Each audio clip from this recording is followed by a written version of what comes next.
जय आदिशक्ती. मी तुम्हा सर्वांची ताई राधाताई. जीवनातील सत्य या यूट्यूब चॅनलमध्ये आपणा सर्व बंधू भगिनींचं व्हिडिओच्या चॅनलच्या दर्शकांचं मी सहर्ष स्वागत करत आहे. बघा, आज मी असा अध्यात्मातला कोणताही वाऱ्याशी किंवा संचाराशी किंवा आध्यात्मिक कोणत्याही अवस्थेच्या किंवा कोणत्याही माहितीचा व्हिडिओ घेऊन आलेले नाही. आजचा व्हिडिओ हा आपल्या अवतीभोवती होणाऱ्या अध्यात्मामध्ये किंवा अध्यात्माचा गैरफायदा घेऊन होणाऱ्या जनसामान्य जनतेची फसवणूक किंवा रोजच्या मर्रा जीवनामध्ये आपण जे पाहतो, देवाच्या नावाखाली पोटं भरणारे लोक हे कितपत खरे असतात किंवा खोटे असतात, या विषयावरती आपण आज चर्चा करणार आहोत. म्हणजे थोडक्यात काय खरं आहे आणि काय खोटं आहे हे पण आपल्याला ओळखता आलं पाहिजे की नाही. सत्यावरचा पण पडदा निघला पाहिजे ना.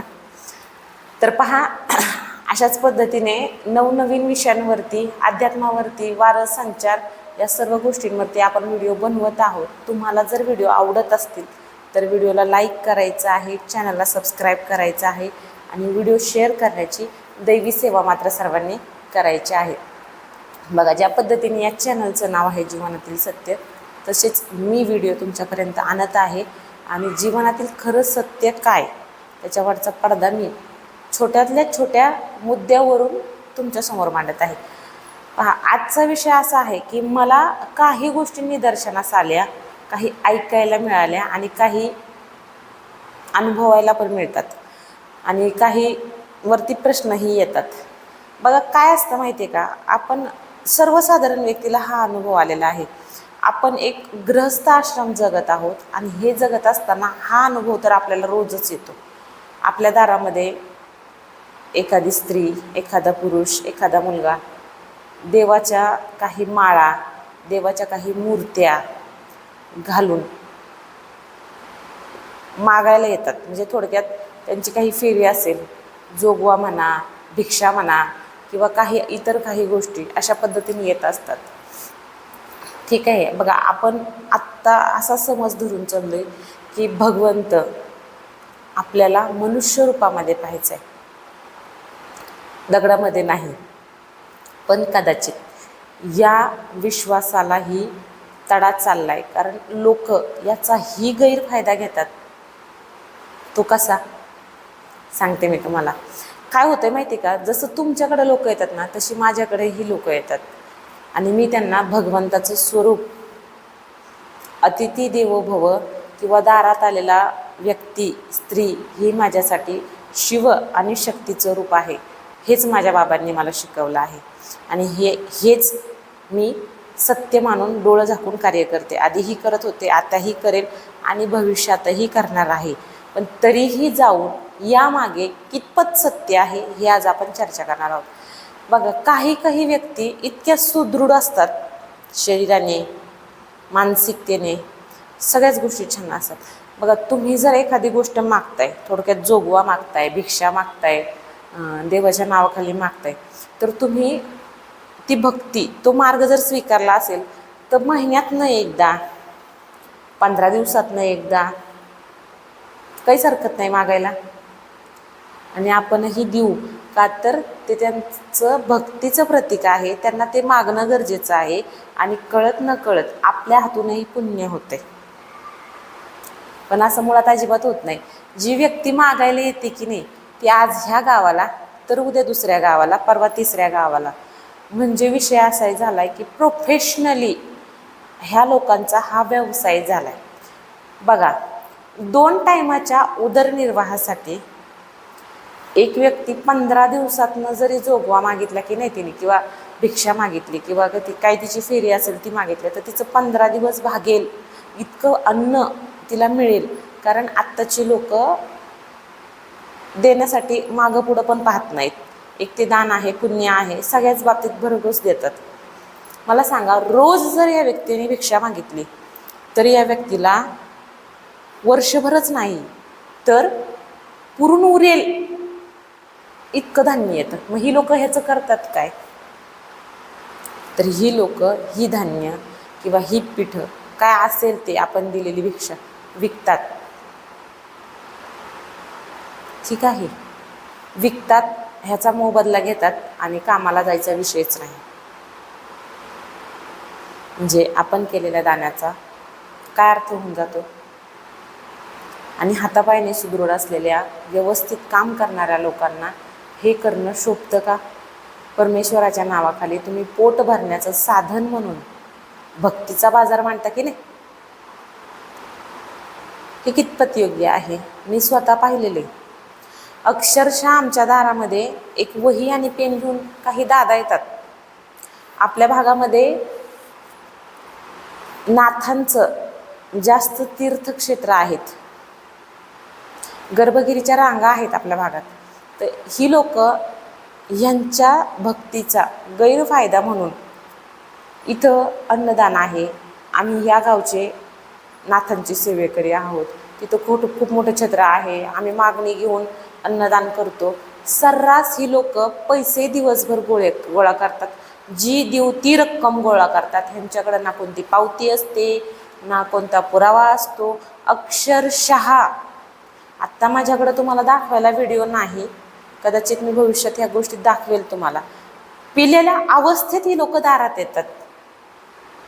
धान्य म्हणू नका, पैसे म्हणू नका, पीठ म्हणू नका, जे आहे ते दे म्हणतात आणि याचा आम्ही भंडारा करणार आहोत.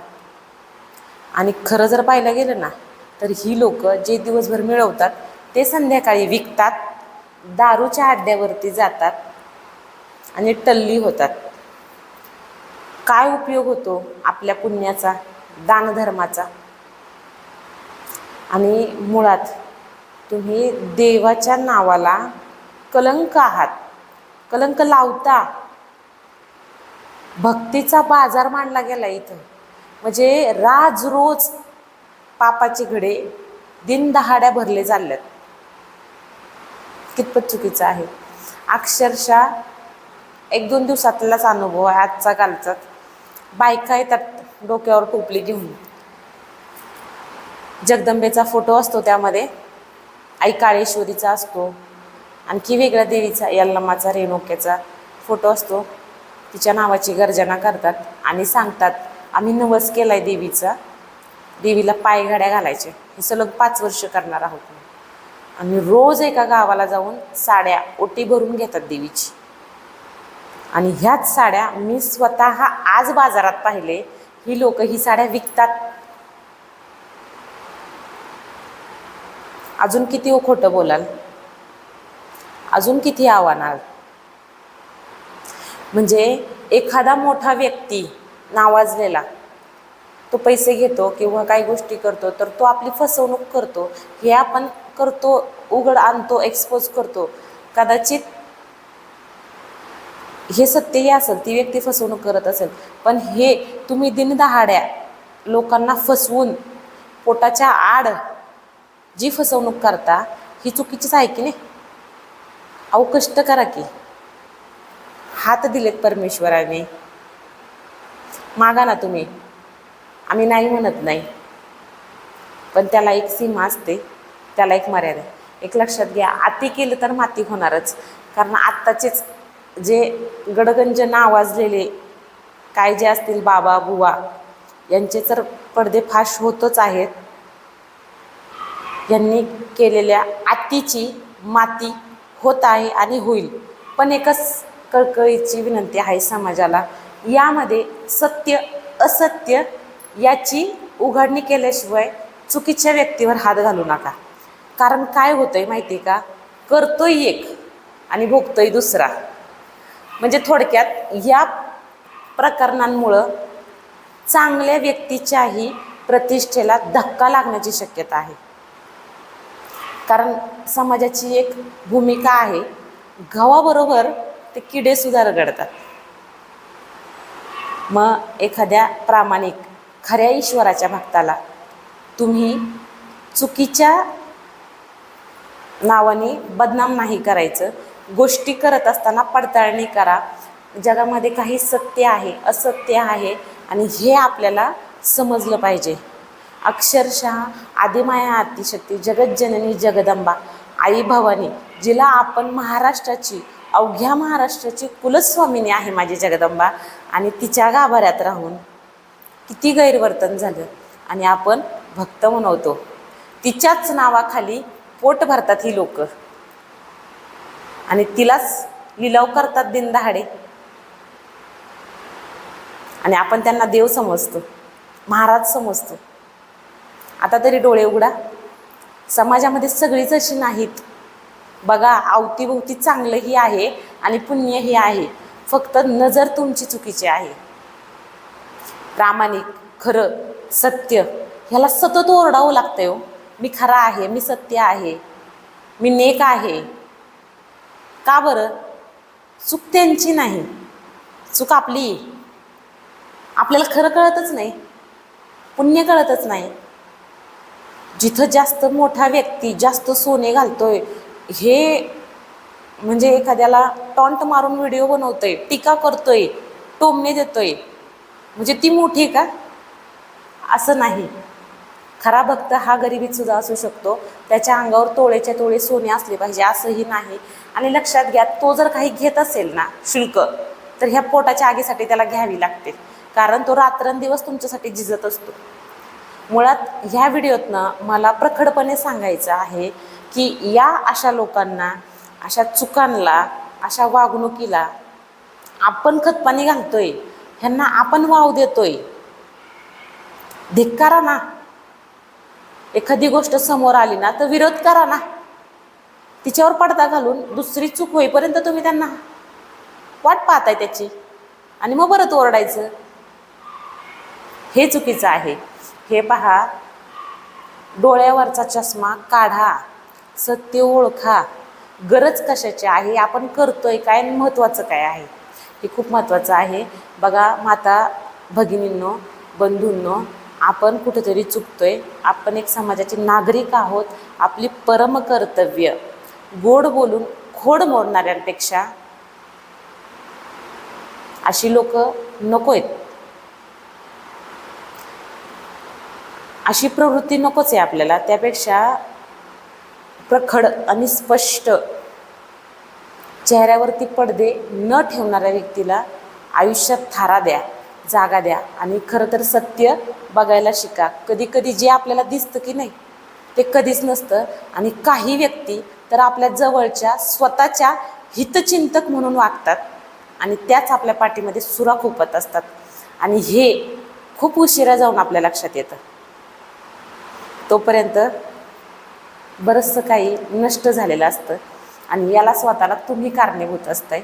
खरं तुम्हाला कधी कळत नाही, कारण सत्याला नेहमी ओरडावं लागतं की तो खरं आणि सत्य आहे. बघा, माझा आजचा व्हिडिओ थोडा जास्त अंतकरणातनं होतोय, का मला खरंच राग वाटतो समाजाचा. खरे मूर्ख आपण आहोत, या जात्यामध्ये भरडलं जातोय, आणि त्यामुळे कदाचित आपलं शोषण होते. अजूनही माझं तुम्हाला सांगणं आहे की सत्य बघा, ओळखा, वाईटावरती टीका करा, खऱ्याला न्याय द्या. बघा, माझा व्हिडिओ जर तुम्हाला आवडत असेल तर व्हिडिओला लाईक करायचं आहे, चॅनलला सबस्क्राईब करायचं आहे, व्हिडिओ शेअर करण्याची दैवी सेवा करायची आहे. माझ्याकडनं जर काही चुका होत असतील तर कमेंटद्वारे, मॅसेजद्वारे, कॉलद्वारे तुम्ही मला सांगू शकता. जय आदिशक्ती आदेश.